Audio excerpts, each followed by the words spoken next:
Les jours ont passé. J'ai surveillé ma messagerie électronique et mon courrier, mais sans espoir. Je lui ai écrit très souvent, mais elle ne m'a presque jamais répondu. Cela a toujours été son habitude. Elle préférait le téléphone ou les longues nuits passées à bavarder quand je descendais à Naples. J'ai ouvert mes tiroirs et les boîtes en métal dans lesquelles je conserve des souvenirs de toutes sortes, bien peu de choses. J'ai jeté beaucoup d'affaires, en particulier la concernant, et elle le sait. J'ai découvert que je n'ai rien d'elle. Pas une photo, pas un message, pas un petit cadeau. Je m'en suis étonnée moi-même. Est-il possible qu'en tant d'années, elle ne m'ait rien laissé d'elle, ou pis encore, que je n'ai jamais voulu garder quelque chose d'elle? Oui, c'est bien possible.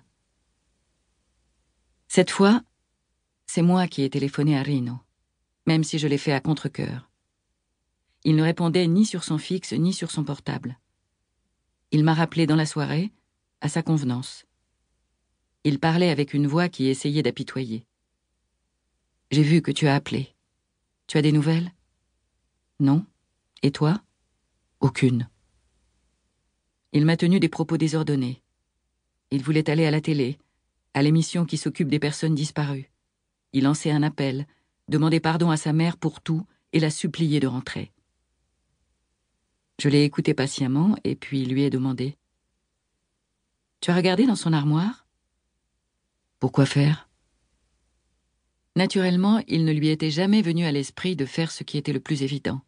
« Va voir. » Il y est allé et s'est rendu compte qu'il n'y avait rien, même pas un vêtement de sa mère, d'été ou d'hiver, seulement de vieux cintres. Je l'ai envoyé fouiller la maison. Ses chaussures avaient disparu. Ses quelques livres aussi. Disparu toutes les photos. Disparu les films. Disparu son ordinateur, même les vieilles disquettes qu'on utilisait autrefois. Tout. La moindre trace de ses activités de fée de l'électronique. Elle qui avait fait ses premières armes avec les ordinateurs dès la fin des années 70, à l'époque des fiches perforées. Rino était stupéfait. Je lui ai proposé « Prends tout le temps que tu veux, et ensuite appelle-moi pour me dire si tu as trouvé ne serait-ce qu'une épingle qui lui appartienne. » Il m'a rappelé le lendemain, très agité. « Il n'y a rien. » « Rien du tout? » « Non. » Elle a découpé son image sur toutes les photos où nous étions ensemble, même celles de quand j'étais petit. « Tu as bien regardé? » « Partout. Même à la cave. Partout, je t'ai dit. Même la boîte qui contenait ses papiers officiels a disparu. Les trucs comme les vieux extraits de naissance, les abonnements téléphoniques ou récépissés de paiement. Qu'est-ce que ça veut dire? Quelqu'un a tout volé? Qu'est-ce qu'ils cherchent? Qu'est-ce qu'ils nous veulent, à ma mère et moi? Je l'ai rassuré et lui ai recommandé de garder son calme. Il était hautement improbable que quelqu'un veuille quoi que ce soit de lui. « Je peux venir quelques jours chez toi? » « Non. S'il te plaît, je n'arrive pas à dormir. Débrouille-toi, Rino, je n'y peux rien. » J'ai raccroché et quand il m'a rappelé, je n'ai pas répondu. Je me suis assise à mon bureau. Lila va trop loin, comme d'habitude, ai-je pensé.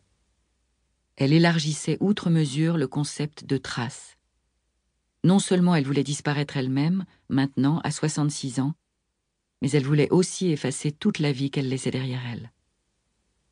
Je me suis sentie pleine de colère. « Voyons qui l'emporte cette fois, » me suis-je dit. J'ai allumé mon ordinateur et ai commencé à écrire notre histoire dans ses moindres détails, tout ce qui me restait en mémoire.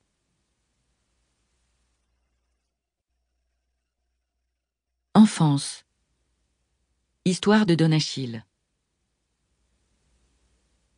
Un jour, Lila et moi décidâmes de monter l'escalier qui conduisait, marche après marche, étage après étage, jusqu'à la porte de l'appartement de Don Achille. C'est ainsi que notre amitié commença. Je me rappelle la lumière mauve de la cour et les odeurs d'une douce soirée de printemps. Nos mères préparaient le dîner et c'était l'heure de rentrer, mais nous nous attardions, occupés à mettre notre courage à l'épreuve, par défi et sans jamais nous adresser la parole.